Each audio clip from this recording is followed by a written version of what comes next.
Mi hija me llamó y dijo: «Mamá, me voy a casar mañana. Vendí tu casa para pagar la boda y la luna de miel». Yo simplemente me reí. Ella no tenía idea de que la casa que había vendido, en realidad, pertenecía a la persona que menos esperaba. Entonces le pregunté, con calma: «¿Olvidaste a quién pertenece realmente esa casa?». Fue en ese momento cuando el pánico se apoderó de ella. Pero antes de continuar, asegúrate de que ya estás suscrito al canal y escribe en los comentarios: ¿desde dónde estás viendo este video? Mi nombre es Isabel Castillo y tengo 65 años. Pasé la vida entera construyendo todo desde cero, ladrillo a ladrillo, peso a peso. Soy viuda desde hace 15 años y crié a mi única hija, Fernanda, sola desde que ella tenía 12 años. Trabajé en 2 empleos durante años.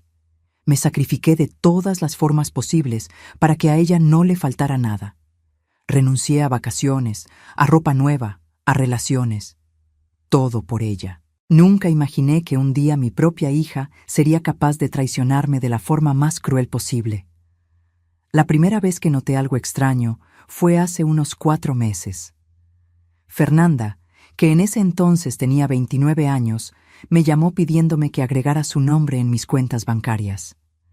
«Mamá, es solo para facilitar las cosas si necesitas algo y yo tengo que resolverlo por ti», dijo ella con esa voz dulce que siempre me derretía. «Te estás haciendo mayor y yo me preocupo». Dudé por un momento. Algo dentro de mí gritaba que aquello no estaba bien, pero era mi hija, mi única hija, la niña que cargué en brazos, a la que enseñé a caminar, a la que consolé en todas las noches difíciles. ¿Cómo no iba a confiar en ella? Terminé aceptando. La segunda señal llegó unas semanas después.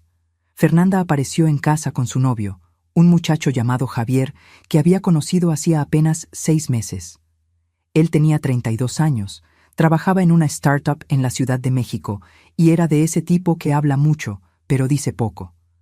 Mientras conversábamos en la sala, noté cómo sus ojos recorrían cada rincón de la casa.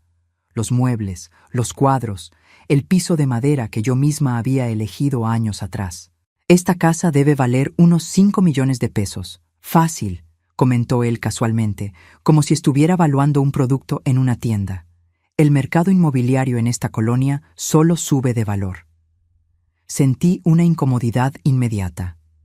«Es mi casa», respondí con firmeza. «No tengo interés en venderla». Fernanda se rió, apretando la mano de él. «Claro que no, mamá. Javier solo está comentando».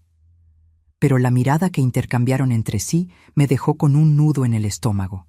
Entonces llegó el domingo que lo cambió todo. Yo tenía el hábito de verificar mis cuentas bancarias todos los domingos por la mañana mientras tomaba mi café. Ese domingo específico, a principios de noviembre, mi corazón casi se detuvo cuando miré la pantalla de la computadora. Mi cuenta de ahorros, aquella donde guardaba 1.200.000 pesos que acumulé a lo largo de décadas ahorrando cada centavo, trabajando hasta el agotamiento, guardando el dinero del seguro de vida de mi marido, mostraba un saldo de apenas 3.000 pesos. Mi cuenta corriente estaba prácticamente en ceros, apenas 200 pesos. Mis manos temblaban mientras tomaba el teléfono y llamaba al banco. La ejecutiva, una chica simpática llamada Lupita, accedió a mi historial. «Doña Isabel, veo aquí que se hicieron varias transferencias en los últimos 2 meses, todas autorizadas por la aplicación usando la contraseña de la cuenta. Los valores fueron a una cuenta conjunta a nombre de Fernanda Castillo y Javier Sánchez». Me quedé muda, simplemente colgué el teléfono. Me senté allí en mi cocina durante horas, mirando la pared, sintiendo como si el suelo hubiera desaparecido bajo mis pies.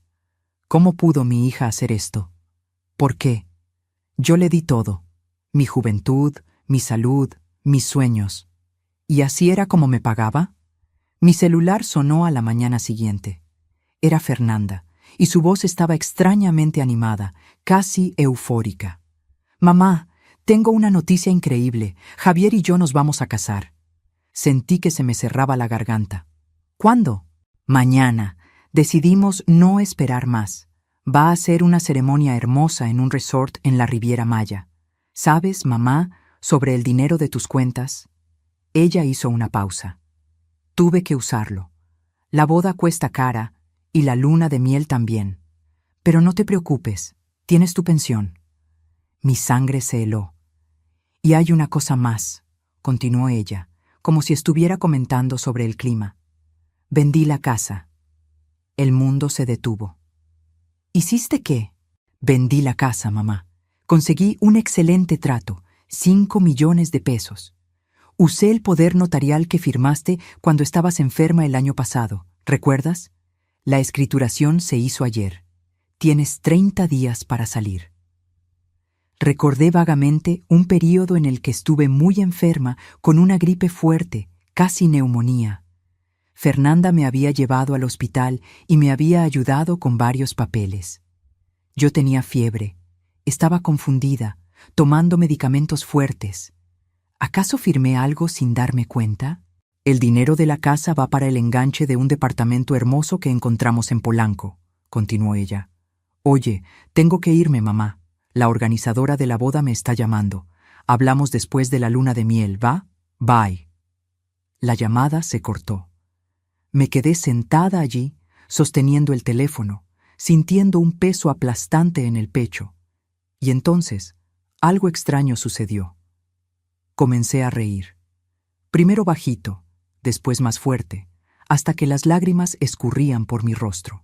Fernanda no tenía idea de lo que acababa de hacer. Aquella casa que vendió, la que ella creía que era mi única propiedad, valuada en 5 millones de pesos, no era donde yo realmente vivía. Era un inmueble que compré hace 12 años como inversión, un departamento de 3 recámaras que yo rentaba a una familia. Estaba registrado a mi nombre para fines de impuestos, pero los inquilinos tenían un contrato válido por más de 18 meses. Mi verdadera casa, aquella donde yo estaba sentada en ese momento, pagada y valuada en casi 8 millones de pesos, estaba registrada en un fideicomiso a nombre de mi madre. Fernanda ni siquiera sabía que este inmueble existía. Mi hija ambiciosa acababa de cometer el mayor error de su vida. La risa fue desapareciendo poco a poco, dejando atrás algo más frío, más duro. Me levanté de la silla y fui hasta mi despacho. Abrí el archivo donde guardaba todos los documentos importantes. Tomé la carpeta con los contratos de renta, los comprobantes de pago de los inquilinos, la escritura del departamento que Fernanda había vendido. Verifiqué también los documentos de la casa donde yo vivía. Todo estaba en orden, registrado en el fideicomiso que mi madre había establecido años atrás, antes de fallecer. Yo era la administradora y beneficiaria, pero la propiedad no estaba directamente a mi nombre. Fernanda creció en esta casa, pero aparentemente nunca entendió la estructura legal detrás de ella. Respiré hondo y comencé a hacer una lista de lo que necesitaba hacer. Primero, denunciar el robo en el Ministerio Público. Segundo, contactar al Departamento de Fraudes del banco. Tercero, contratar a un abogado. Cuarto, avisar a los inquilinos del departamento sobre lo que estaba pasando. Quinto, reunir todas las pruebas del fraude que Fernanda cometió. Pero mientras escribía, mi mano disminuía el ritmo. ¿Realmente quería mandar a mi propia hija a la cárcel? El pensamiento me causaba náuseas físicas. A pesar de todo, ella todavía era la bebé que amamanté, la niña a la que ayudé con la tarea, la adolescente cuyos sueños apoyé.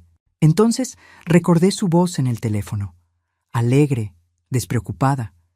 «Tienes tu pensión». Como si robar los ahorros de una vida entera de su propia madre no fuera gran cosa.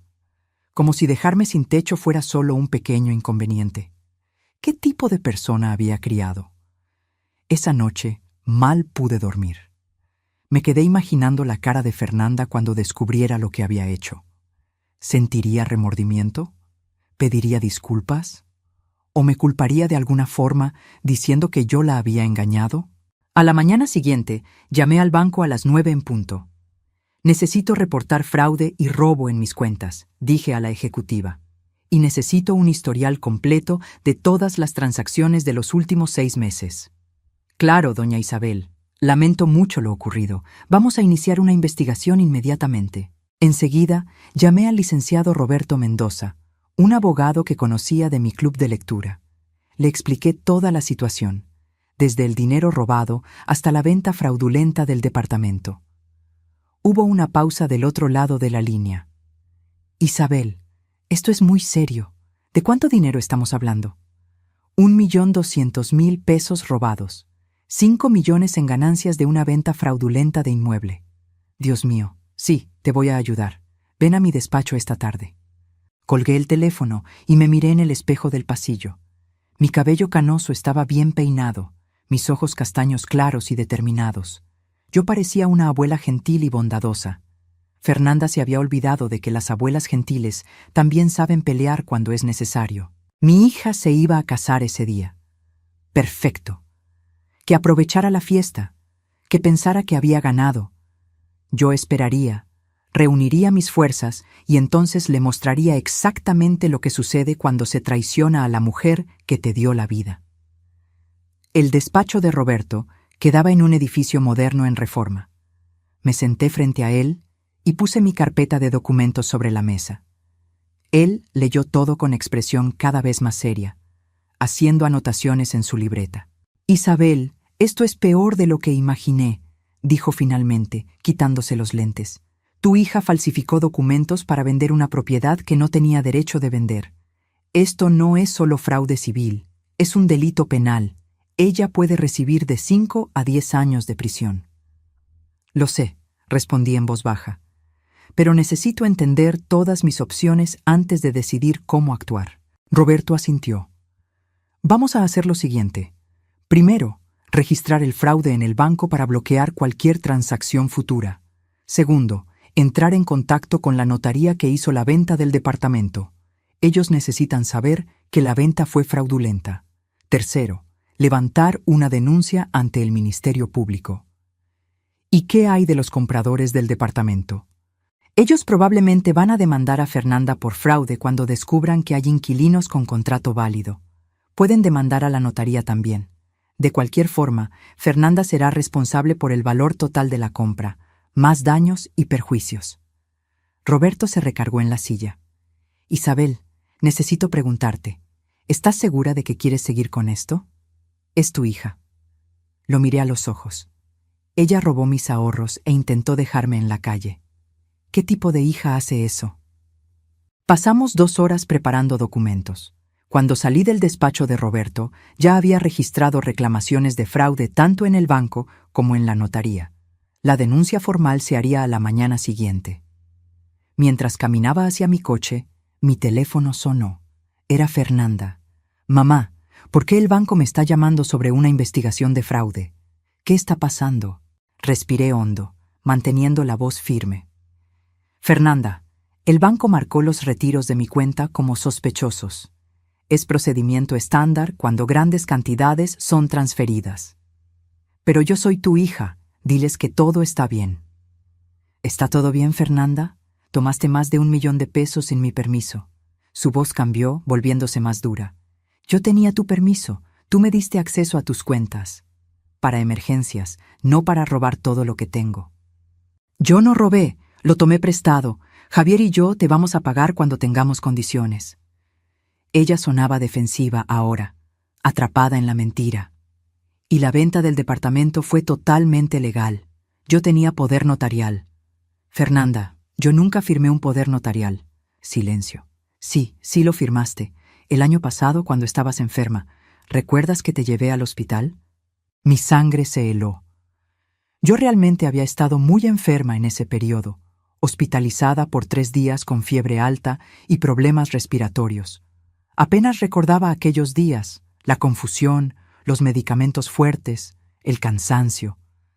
¿Acaso Fernanda se había aprovechado de mi enfermedad para hacerme firmar papeles que yo no entendía? Necesito ver esos documentos, dije. Mamá, deja de complicar las cosas. Todo está dentro de la ley. Su voz cambió, volviéndose suplicante. Por favor, la boda es hoy, no quiero este estrés. Deberías haber pensado en eso antes de robarle a tu madre. Colgué antes de que ella pudiera responder. Esa noche, mi amiga Beatriz vino a visitarme. Le conté todo, observando su expresión cambiar de shock a rabia. «Esa desgraciada», dijo ella. «Isabel, sabes que estoy aquí para lo que necesites». «Gracias. De hecho, necesito un favor. ¿Puedes ayudarme a contactar a los inquilinos del departamento? Ellos necesitan saber lo que está pasando». Llamamos juntas. La señora Patiño contestó con voz preocupada. «Doña Isabel, ¿está todo bien?» Le expliqué la situación de la forma más delicada posible. Hubo un largo silencio. «¿Entonces su hija vendió el departamento donde vivimos sin avisarnos?», preguntó ella, incrédula. «¿Qué pasa con nuestro contrato?» «Su contrato sigue siendo válido», le garanticé. «Estoy trabajando con mi abogado para resolver esto. Ustedes están protegidos, pero quería que supieran por si los compradores intentan contactarlos».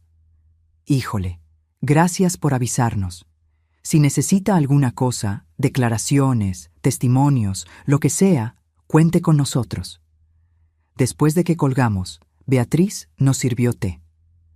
«Fernanda no tiene idea de lo que se le viene encima, ¿verdad?» «No», respondí. «Ella piensa que soy solo una vieja a la que puede manipular». A la mañana siguiente, recibí un correo electrónico de la notaría. Mis manos temblaban mientras leía. «Doña Isabel, nuestra investigación interna reveló serias irregularidades en la venta del inmueble. El poder notarial presentado por Fernanda Castillo parece contener su firma, pero la certificación corresponde a un notario cuya licencia estaba suspendida en la época. Además, el documento está fechado durante su periodo de hospitalización, pero nuestros registros muestran irregularidades en el proceso. Estamos tratando esto como posible falsificación y fraude. Hemos congelado todos los fondos de la venta mientras la investigación esté en curso. Los compradores han sido notificados y están tomando medidas legales». Reenvié el correo a Roberto con una sola línea. Ella falsificó todo. Esa era la prueba que yo necesitaba. Fernanda no había sido solo imprudente o moralmente cuestionable. Ella había cometido fraude premeditado. Había llevado documentos falsos a mi cama de hospital, haciéndome firmar papeles en blanco mientras yo deliraba. Y después los falsificó. Mi teléfono vibró. Un mensaje de Fernanda. «Mamá, necesitamos hablar. ¿Puedes venir a la boda hoy, por favor? Quiero que estés aquí». Miré el mensaje por un largo tiempo. Ella me quería en su boda. La boda que estaba pagando con mi dinero robado. La fiesta que estaba realizando mientras yo lidiaba con el caos de sus crímenes. Escribí de vuelta: «Estaré ahí». Que se casara con su novio calculador. Que festejara con mi dinero robado. Que creyera que se había salido con la suya. Yo sonreiría, tomaría fotos, jugaría a ser la madre orgullosa. Y cuando ella menos lo esperara, le mostraría las consecuencias de traicionar a la mujer que le dio la vida. La boda fue exactamente como imaginé: cara, ostentosa y vacía de afecto genuino. El resort en la playa brillaba con decoración blanca y dorada. Yo vestía mi mejor vestido azul marino y llegué puntualmente. Fernanda estaba deslumbrante en un vestido de novia que probablemente costó 70,000 pesos. Mis 70,000 pesos. Javier estaba a su lado con un traje claro, sonriendo como si no tuviera ninguna preocupación en el mundo. Cuando me vio, Fernanda vino corriendo. «¡Mamá! ¡Viniste!». Me abrazó fuerte. «Estoy tan feliz de que estés aquí. Sé que las cosas se pusieron raras, pero hoy es un nuevo comienzo para todos nosotros». Me aparté observando su rostro. ¿Ella realmente creía eso? ¿Creía que robarme era solo una cosa rara? «Felicidades, Fernanda», dije calmadamente. «Te ves hermosa». Javier se unió a nosotros, sonriendo. «Isabel, qué bueno que viniste. Fernanda estaba preocupada de que estuvieras molesta con, bueno, ya sabes, el dinero y el departamento. Pero es todo para mejor, de verdad. Tú ya no necesitas ese lugar tan grande y nosotros podemos construir nuestro futuro». «Qué considerado», respondí, manteniendo el tono agradable, pero la mirada fría. La ceremonia fue breve. Me senté en la primera fila, viendo a mi hija prometer amar y honrar a ese hombre que la había ayudado a traicionarme. Durante la recepción, conversé educadamente, Bebí champaña a la que ni le sentí el sabor. Tomé fotos que nunca más quería ver. Entonces, justo cuando cortaron el pastel, mi celular vibró. Un mensaje de Roberto. La fiscalía abrió la carpeta de investigación. Se están preparando los cargos de fraude. Puedes proceder. Miré a Fernanda, riendo con sus amigas, completamente ajena a lo que estaba por venir. Todavía no, pensé. Deja que disfrute este momento. Sería su último momento feliz por un buen tiempo. La confrontación ocurrió 4 días después. Fernanda y Javier aparecieron en mi puerta sin avisar. Fernanda parecía furiosa. La expresión de Javier era de puro cálculo frío. ¿Qué demonios hiciste? Fernanda prácticamente gritó, pasando por mi lado. La notaría bloqueó el dinero de la venta. Están diciendo que el poder fue falsificado. Nos van a demandar. Cerré la puerta calmadamente. Tal vez porque fue falsificado de verdad. Tú firmaste esos papeles. Firmé papeles en blanco mientras deliraba de fiebre, sin saber qué eran. Te aprovechaste de tu madre enferma. Javier dio un paso al frente. Esto es ridículo. Fernanda te estaba ayudando. Estás vieja, Isabel. Ya no puedes administrar tus finanzas o tus bienes. Te estábamos haciendo un favor. ¿Un favor? ¿Robando mis ahorros? No es robo si estás tan senil que no puedes cuidar de eso sola, dijo Fernanda fríamente. Su máscara había caído, revelando a la persona fría y calculadora por debajo. Tú eres mi madre. Todo lo que tienes debería venir a mí eventualmente. Nosotros solo lo necesitábamos ahora. Entiendo, dije en voz baja. Entonces ese era el plan desde el inicio. Robar a la propia madre y construir su vida con su dinero. Javier se rió, una risa áspera. ¿Crees que eres tan lista? ¿Vas a retirar esas acusaciones o vamos a hacer de tu vida un infierno? Vamos a decir a todo el mundo que tienes demencia. Vamos a declararte en estado de interdicción. Vamos a meterte en un asilo. Sentí un escalofrío recorrer mi espalda. ¿Eso es una amenaza? Es una promesa, dijo Fernanda con voz baja y amenazadora.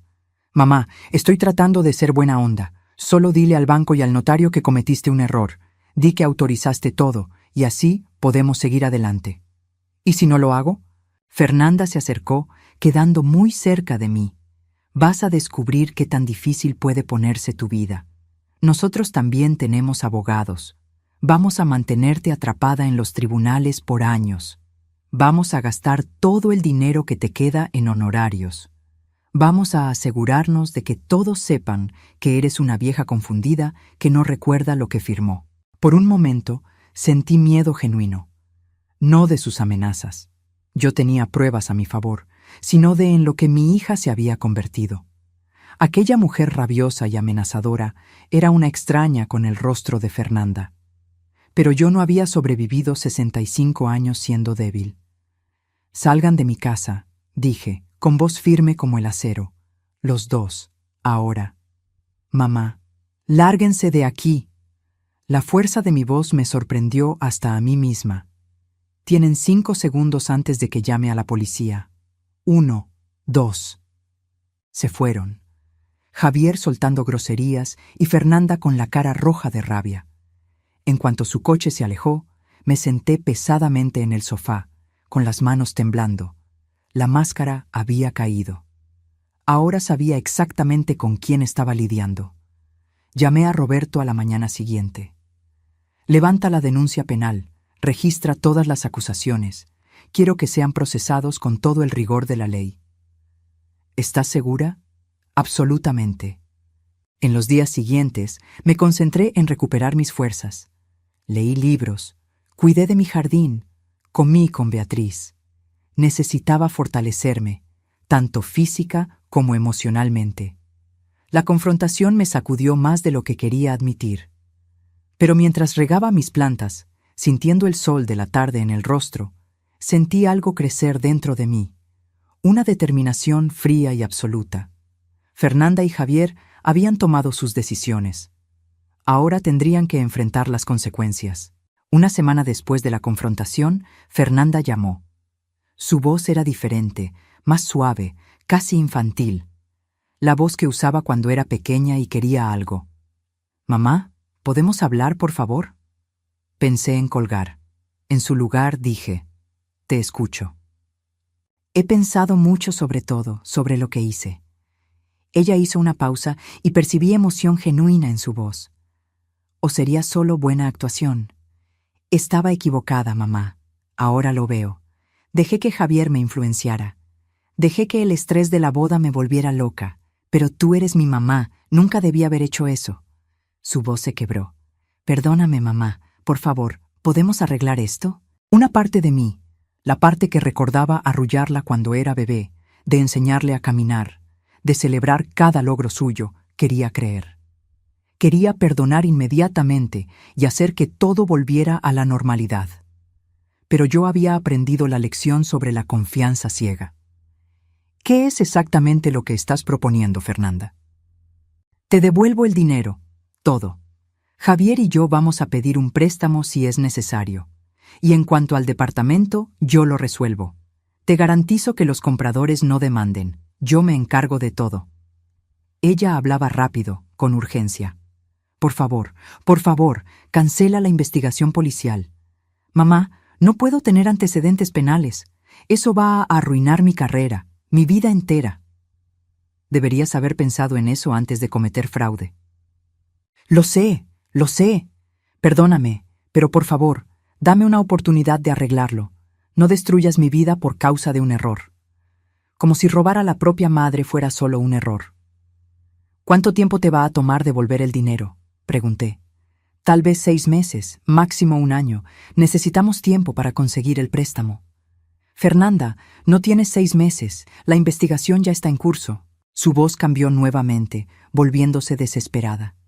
Entonces, ¿qué quieres? Dime solo qué es lo que quieres. Lo que yo quería era a mi hija de vuelta, la verdadera Fernanda, aquella que existía antes de Javier, antes de que la ambición envenenara su corazón. Pero esa persona tal vez nunca existió. Quiero el reembolso total en 30 días, dije. Cada centavo que tomaste, más intereses. Quiero una confesión por escrito de lo que hiciste. Quiero que enfrentes las consecuencias. Eso es imposible. No conseguimos ese dinero en 30 días. Entonces debiste haberlo pensado antes de robar. Dios mío, eres cruel. La desesperación se transformó en rabia. Soy tu hija, tu única hija. ¿Cómo puedes hacerme esto? ¿Cómo pudiste hacerme lo que me hiciste tú a mí? Respondí en voz baja. Adiós, Fernanda. Colgué y bloqueé el número. Esa tarde, Javier vino solo. Vi desde la ventana cuando bajó del coche, vistiendo traje e intentando parecer profesional. Tocó el timbre varias veces antes de que yo abriera. Isabel, necesitamos hablar como adultos. Intentó una sonrisa. ¿Puedo pasar? No. Él parpadeó sorprendido. Estoy tratando de resolver esto aquí. Habla conmigo desde la entrada. Su mandíbula se tensó. Mira, sé que piensas que soy un vividor que manipuló a tu hija, pero yo amo a Fernanda, de verdad, y estoy tratando de salvarla de este desastre. Su expresión se endureció. ¿Entiendes lo que los cargos criminales le van a hacer? ¿A su carrera? ¿A nuestro futuro? Sí, respondí. Es exactamente por eso que deben hacerse. Javier me miró fijamente y luego se rió, una risa fría y amarga. ¿Sabes una cosa? Fernanda tenía razón sobre ti. Eres una vieja egoísta que no soporta ver a su hija feliz. Estás tan amargada y sola que quieres arrastrarla al fondo contigo. ¿Terminaste? Te vas a arrepentir de esto, siseó él. Cuando Fernanda esté en la cárcel, cuando nuestra relación esté destruida para siempre, te vas a dar cuenta de que elegiste el dinero en vez de a tu propia hija. Vas a morir sola y va a ser tu culpa. Adiós, Javier. Le cerré la puerta en la cara. Esa noche, Beatriz vino con su esposo Fernando y otras parejas de nuestro grupo de amigos. Trajeron comida, vino y algo más valioso, solidaridad. Escuchamos lo que está pasando, dijo Beatriz dándome un largo abrazo. Queríamos que supieras que no estás sola. Nos sentamos en la sala y conté todo. No solo los hechos, sino el dolor, la traición, la culpa de demandar a mi propia hija. Ellos escucharon sin juzgar. «Estás haciendo lo correcto», dijo Fernando firmemente. «Lo que Fernanda hizo fue criminal. Si lo dejas pasar, estarás diciendo que ella puede traicionar a cualquier persona sin consecuencias». Mariana, otra amiga, asintió. «Mi prima le robó a su madre. La tía la perdonó, no hizo nada. Lo hizo de nuevo 5 años después, solo que peor. Algunas personas solo aprenden con las consecuencias». Su apoyo me envolvió como una cobija caliente. Yo no estaba loca, no era insensible. Era una mujer protegiéndose de alguien que había probado no ser de confianza, aunque esa persona fuera mi hija. Cuando se fueron, Beatriz me apretó la mano. «Sé fuerte, Isabel. Estás haciendo lo más difícil, pero es lo correcto». Esa noche me fui a dormir sintiendo algo que no sentía hace semanas. Paz. Una paz fría y dura. Fernanda y Javier intentaron manipulación, amenazas y culpa. Nada funcionó porque yo tenía algo que ellos no entendían. Principios, amor propio y amigos que me recordaban mi valor. A la mañana siguiente llamé a Roberto. Sin acuerdos, sin concesiones. Vamos a proceder con el proceso completo. «Entendido», dijo él. «Isabel, por lo que vale, creo que eres increíblemente valiente». ¿Valiente o derrotada? No estaba segura, pero sabía que no retrocedería. Lo intentaron una vez más. Un domingo por la mañana, cuando la colonia estaba tranquila, vi desde la ventana a Fernanda y Javier subiendo la entrada de coches con pasos cuidadosos. Fernanda traía flores. Javier tenía una caja de chocolates. Ofrendas de paz. Casi no abro, pero la curiosidad ganó. ¿Qué nueva estrategia habrían inventado? «Mamá». La voz de Fernanda era suave, sus ojos rojos como si hubiera llorado. «Por favor, danos solo 5 minutos. Es todo lo que pedimos». Contra mi sentido común, los dejé entrar.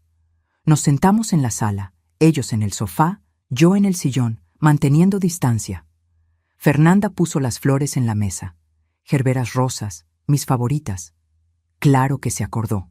«Mamá, nos equivocamos», comenzó Fernanda, «en todo. La forma en que te hablamos, las cosas que dijimos, fue imperdonable». Se inclinó hacia adelante. «En las últimas semanas no he podido dormir. Me quedo pensando en lo que hice, en cómo te lastimé. Eres mi madre. Me criaste sola. Me diste todo. Y yo te pagué con traición». Era exactamente lo que yo quería escuchar. Entonces, ¿por qué sonaba ensayado? Javier habló a continuación, con voz baja. «Isabel, yo también te debo una disculpa. Fui terrible contigo. Dije cosas crueles. La verdad es que tenía miedo». Miró sus manos. «Mis padres son humildes. Crecí sin nada. Cuando conocí a Fernanda, vi una oportunidad de tener una vida mejor y presioné demasiado. Forcé cosas que no debí». «¿Cosas que la convenciste de hacer?», pregunté en voz baja. «Sí», admitió él, mirándome a los ojos. «Fue idea mía. El dinero, el departamento. Fernanda no quería. Yo la convencí. Dije que no te haría falta, que tú querías que ella fuera feliz». Su voz falló. «Estaba equivocado. Perdóname». Fernanda extendió la mano. No la tomé. «Mamá, queremos arreglar esto. Estamos dispuestos a hacer lo que sea necesario. Ya pedimos una segunda hipoteca sobre nuestro departamento. Podemos darte 1 millón de pesos en 2 semanas. El resto va a tardar, pero vamos a pagar cada centavo». «Con intereses», añadió Javier rápidamente. «Lo que te parezca justo». «¿Y los cargos criminales?», pregunté. El rostro de Fernanda se cerró. «Es eso, mamá. Si tengo antecedentes penales, pierdo mi trabajo. Trabajo con ventas corporativas. Me van a despedir inmediatamente. ¿Y cómo te voy a pagar de vuelta? ¿Cómo voy a tener un futuro?». Ella sostuvo mi mano. «No estoy pidiendo perdón. No lo merezco. Pero te ruego que me des una oportunidad de arreglarlo sin destruir todo mi futuro. Por favor, mamá». «Queremos tener hijos», dijo Javier. «Fernanda quiere darte nietos, pero ella no puede hacer eso desde la cárcel». Nietos. La palabra me golpeó como un puñetazo. Yo soñaba con ser abuela, con cargar a los bebés de Fernanda, con transmitir historias de nuestra familia.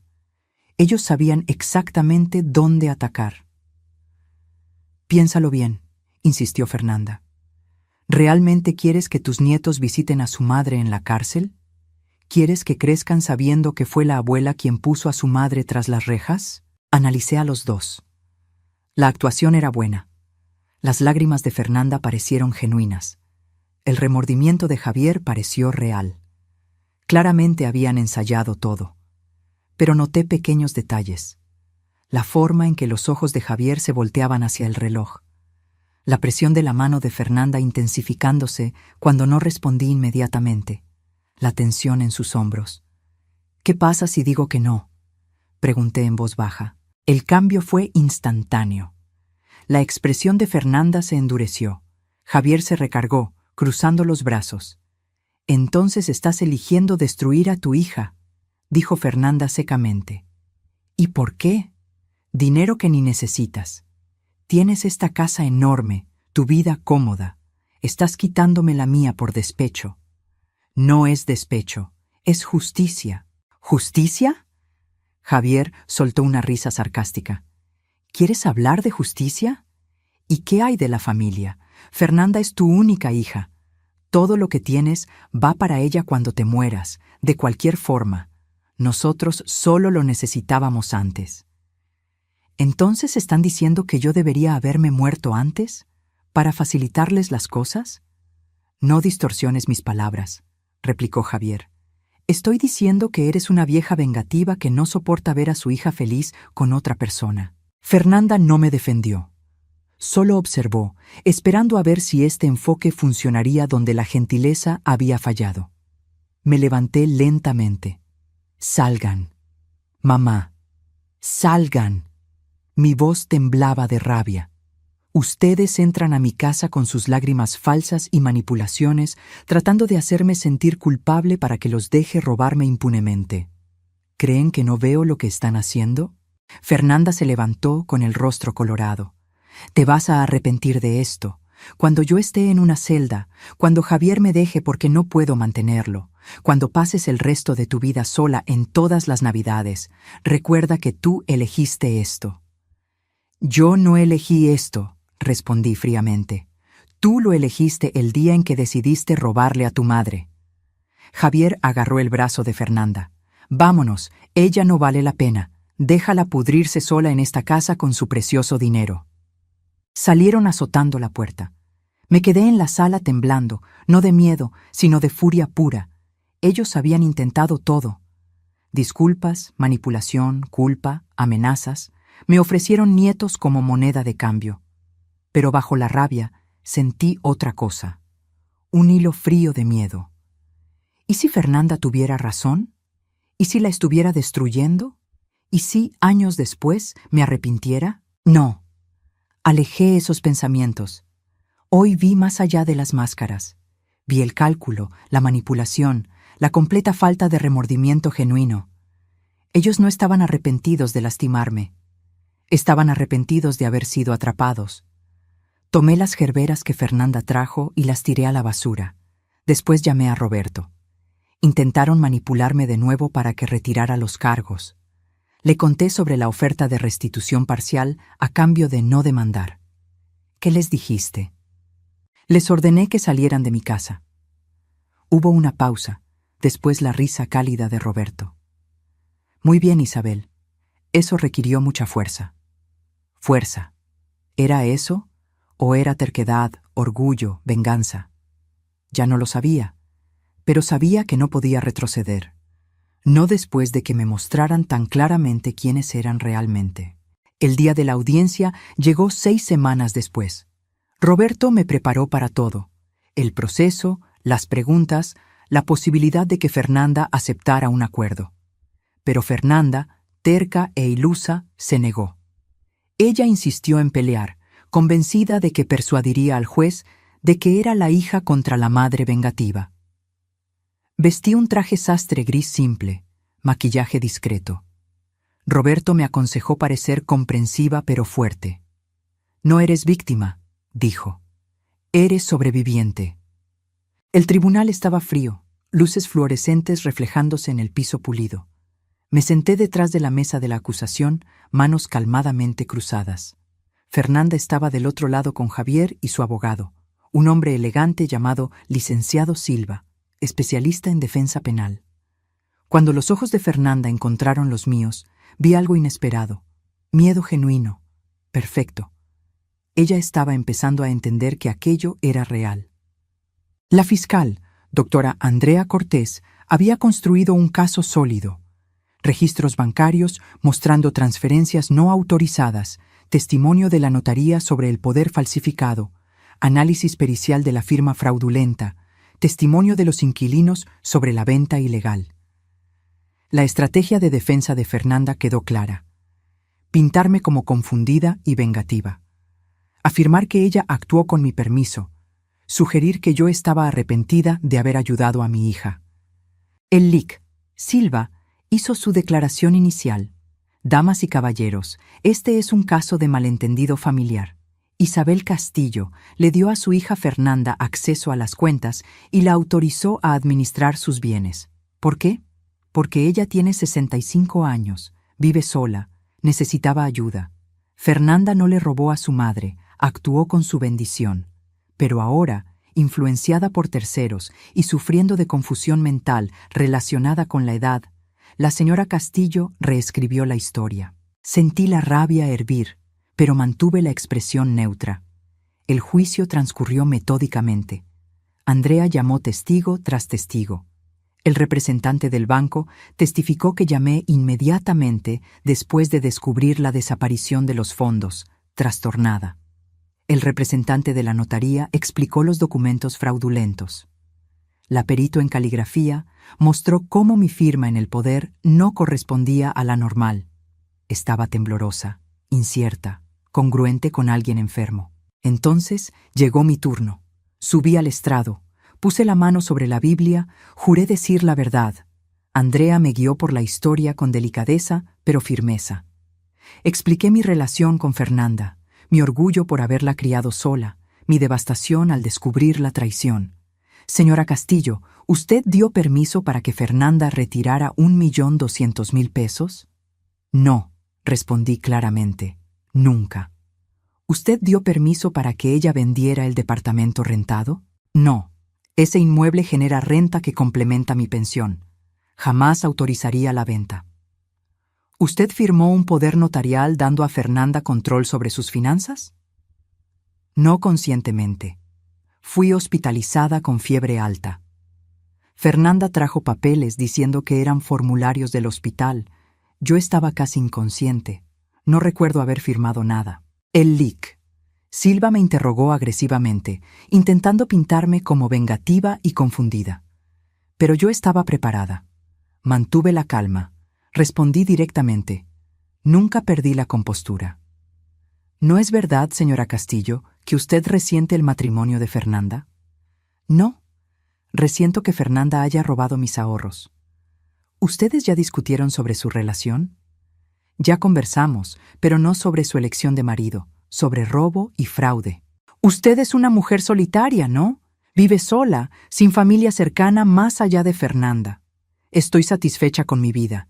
Ser independiente no me vuelve vengativa. El LIC.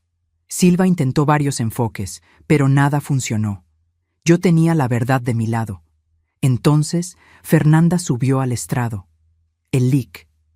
Silva contó la versión de ella. Cuánto se preocupaba por mí, cómo pedí ayuda con las finanzas, cómo me alegré de ayudar con la boda.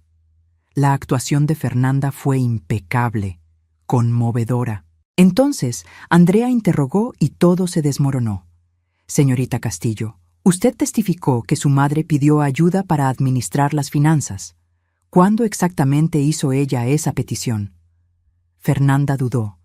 Venía sucediendo desde hacía meses. ¿Puede proporcionar documentación de ese acuerdo? ¿Correos, mensajes, cartas? Fue verbal. Entiendo. ¿Y el poder notarial? Usted dijo que ella firmó voluntariamente en el hospital. Sí. Pero la certificación notarial se hizo en una notaría cuya licencia estaba suspendida. ¿Cómo fue eso posible? El rostro de Fernanda palideció. No sé. Tal vez haya un error. ¿Un error? ¿O usted falsificó la autenticación después de obtener la firma bajo falsos pretextos? Yo no falsifiqué nada. Señorita Castillo, hablemos sobre la venta del departamento. ¿Usted informó a los compradores sobre los inquilinos con contrato válido? Pensé que habían sido notificados. ¿Por quién? El agente inmobiliario debería haber notificado. Usted se estaba presentando como propietaria, con autoridad para vender. ¿No tenía la responsabilidad de divulgar todos los hechos? Fernanda tartamudeaba, contradiciéndose, su historia desmoronándose. Andrea insistió. La verdad es que usted sabía exactamente lo que estaba haciendo. Falsificó documentos, vendió una propiedad que no le pertenecía, robó los ahorros de su madre. Todo para financiar su boda, ¿no es verdad? No, yo estaba ayudando a mi madre. ¿Ella quería ser robada? ¿Quedarse sin techo? El LIC. Silva argumentó, pero el daño estaba hecho. La jueza vio a Fernanda entrar en pánico, contradecirse, ser desenmascarada como mentirosa. Cuando los alegatos finales terminaron, sentí una calma extraña. Todo había terminado. No el juicio. La jueza aún decidiría, sino mi participación en este pesadilla. Yo había dicho la verdad, presentado pruebas, rehusado ser manipulada. Lo que sucediera ahora estaba fuera de mi control. La jueza deliberó por 2 días. Cuando regresó para dar la sentencia, su rostro estaba solemne pero convicto. En cuanto a la acusación de robo calificado, encuentro a la acusada culpable. En cuanto a la acusación de fraude, encuentro a la acusada culpable. En cuanto a la acusación de falsificación, encuentro a la acusada culpable. El rostro de Fernanda se deshizo. Javier soltó un sonido ahogado. Me quedé completamente inmóvil, sintiendo el peso de aquella palabra resonar. Culpable, culpable, culpable. La jueza Fernández programó la sentencia para 2 semanas después. Fernanda fue liberada bajo fianza, pero la realidad ya la había golpeado. Ella iría a prisión. Su vida, como la conocía, había terminado. Afuera, los reporteros esperaban. Roberto me avisó que estarían allí. El caso había atraído atención. Madre anciana demanda a hija por robo. Señora Castillo, ¿cómo se siente sobre el veredicto?, preguntó un reportero. Me detuve, pensé, y luego hablé claramente. Siento que se hizo justicia. Lo que mi hija hizo fue criminal. Ella traicionó a la persona que más la amaba y debe enfrentar las consecuencias. ¿Tiene algún mensaje para otras familias lidiando con abuso financiero? Sí, no estás obligado a proteger a personas que te hacen daño, aunque sean familia, especialmente si son familia. Amor sin límites no es amor, es complicidad. Roberto me guió hasta el coche, alejándonos del caos. La audiencia de sentencia fue brutal. La jueza, una señora de cabello canoso, escuchó testimonios de ambos lados. Los inquilinos describieron el estrés de casi perder su hogar. Los compradores del departamento describieron la pesadilla financiera que Fernanda había creado. Describí la traición, el abuso de confianza, la devastación emocional. Entonces, el LIC. Silva presentó una petición de clemencia. Fernanda se levantó, voz temblorosa, pidió disculpas. Esta vez, sus lágrimas parecieron genuinas. Su señoría, sé que jamás podré deshacer lo que hice. Traicioné a mi madre, la mujer que sacrificó todo por mí. Dejé que la ambición y el mal juicio destruyeran nuestra relación. Comprendo que debo ser castigada. Pido solo misericordia, una oportunidad de reconstruir mi vida y de alguna forma reparar mis errores. La jueza la miró por un largo momento. Señorita Castillo, usted no cometió un error. Hizo una serie de elecciones calculadas, falsificó documentos, explotó la enfermedad de su madre, cometió fraude contra varias personas. Estos no fueron crímenes pasionales, fueron crímenes de privilegio y ambición. Ella hizo una pausa. Usted no demostró remordimiento hasta ser atrapada. Amenazó a su madre cuando ella buscó justicia. Usted no merece clemencia. Condenó a Fernanda a 5 años de prisión, con posibilidad de libertad condicional después de 3. Además, restitución integral para mí y los compradores, más gastos judiciales. El total superaba los 2 millones de pesos. Fernanda se derrumbó en la silla, sollozando. Javier se quedó paralizado, rostro tomado por el horror. Mientras el oficial se llevaba a Fernanda esposada, ella me miró una última vez. La miré fijamente, pero no dije nada. No había nada más que decir. Después de la sentencia, Roberto y yo nos reunimos para discutir la restitución. El tribunal congeló los bienes de Fernanda y Javier, explicó. El departamento será vendido, cuentas bancarias bloqueadas, te van a pagar de vuelta por años, posiblemente décadas. ¿Y Javier? No fue acusado criminalmente, ya que Fernanda asumió el protagonismo, pero es responsable por la restitución como esposo. Su salario puede ser embargado, bienes incautados. Él va a pagar por los crímenes de ella junto con ella. Pensé en el hombre que me había llamado vieja vengativa, que había intentado manipularme con promesas de nietos. La justicia tenía sus propios planes para él. En las semanas siguientes, las consecuencias se sucedieron. Fernanda perdió su empleo en ventas. Ninguna empresa contrataría a una expresidiaria. Las redes sociales de Javier, antes llenas de fotos de la boda, se quedaron a oscuras. Amigos se distanciaron. Su departamento fue vendido con pérdidas en remate. Recibí el primer pago de restitución, 200,000 pesos de la venta. Tardaría años en recuperar el total, pero el sistema funcionaba. Los inquilinos me enviaron una tarjeta. Gracias por tener el coraje de defender lo que es correcto. Usted salvó nuestra casa y enseñó a nuestros hijos sobre la justicia. Beatriz organizó una cena para celebrar el fin del juicio. Nuestros amigos brindaron por mi fuerza, resiliencia, negativa a ser victimizada. Hiciste algo extraordinario, Isabel, dijo Fernando. La mayoría se habría rendido. No tuve opción, respondí. Ella no me dio opción. Pero incluso celebrando, sentía el vacío que traía. Gané en el tribunal, pero perdí a mi hija.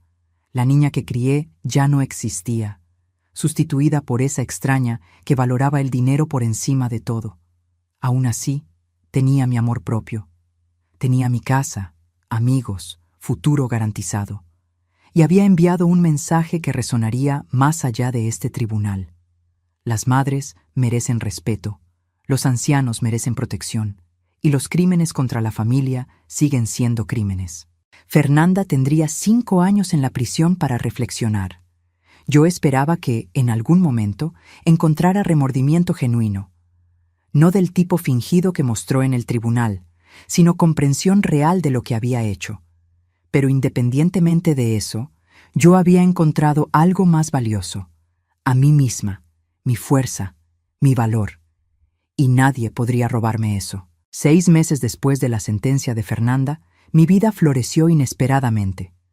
Comencé una consultoría para ayudar a adultos mayores a protegerse del abuso financiero.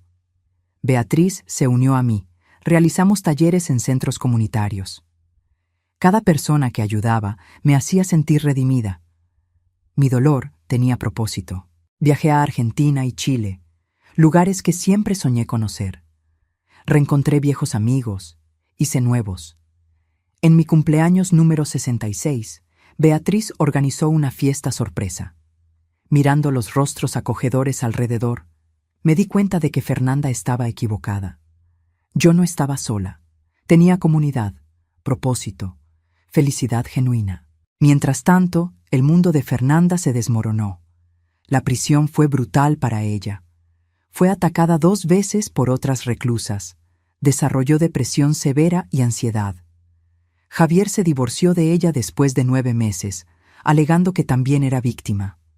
Él volvió a vivir con sus padres, trabajó en 2 empleos para pagar la restitución. Sus redes sociales desaparecieron. Nadie quería relacionarse con el hombre que le robó a una anciana. La carrera de Fernanda en ventas fue destruida. Su empleador anterior inició una demanda. Sus referencias fueron revocadas. La libertad condicional fue negada, sin perspectivas de empleo, sin cartas de apoyo, sin evidencias de rehabilitación. Ella cumpliría los 5 años íntegramente. Yo me había elegido a mí misma y, paradójicamente, esa elección me llevó al período más rico de mi vida. Conocí a un hombre maravilloso llamado Pablo en el club de lectura. Empezamos como amigos, después algo más. Él era viudo también. Entendía mi dolor, mi camino. No era un romance ardiente de juventud, sino algo más profundo: compañerismo, respeto, amor maduro. Mi consultoría creció. Ayudé a decenas de ancianos a protegerse de hijos, nietos, sobrinos ambiciosos. Cada caso me recordaba por qué luché, por qué no retrocedí, por qué elegí la justicia sobre la culpa. Recibí una carta de Fernanda después de 1 año en prisión. Mis manos temblaron al abrirla. Mamá, sé que no merezco tu atención. Sé que destruí todo entre nosotras, pero necesito que sepas. Finalmente entiendo lo que hice. Aquí, lejos de Javier, lejos de las influencias, veo claramente. Te traicioné de la peor forma posible. Usé tu amor contra ti. Me aproveché de tu bondad. No estoy pidiendo perdón. No lo merezco. Pero quiero que sepas que estoy en terapia. Estoy enfrentando en quién me convertí. Estoy tratando de entender cómo llegué tan bajo. Tal vez un día, años en el futuro, podamos conversar, no como madre e hija. Perdí ese derecho, sino como 2 personas que comparten historia. Por ahora, quiero solo que sepas, tú estabas en lo cierto, en todo, con arrepentimiento genuino, Fernanda. Sostuve la carta por un largo tiempo. Parte de mí quería creer, quería responder, comenzar a reconstruir. Otra parte recordaba las manipulaciones anteriores, las lágrimas falsas, las promesas vacías. Guardé la carta en un cajón. Tal vez un día respondería, tal vez no. Por ahora estaba enfocada en mi propia curación, mi propio camino. Mirando hacia atrás ahora, entiendo lo que pasó. Amé a Fernanda tan completamente que me olvidé de enseñarle a amarme también. Di sin límites, sacrifiqué sin restricciones y al hacer eso, crié a alguien que creía tener derecho a recibir. La mayor lección que aprendí: amor sin respeto no vale nada. Familia sin integridad no tiene sentido. Y a veces la elección más dolorosa también es la correcta. Mi hija está en la prisión porque cometió delitos. No porque soy vengativa, sino porque ella eligió la ambición en vez del amor. No destruí su vida. Ella lo hizo sola. Recibí la restitución completa después de 3 años. El departamento vendido, salarios embargados, activos liquidados. 1.200.000 pesos de vuelta, más intereses y daños.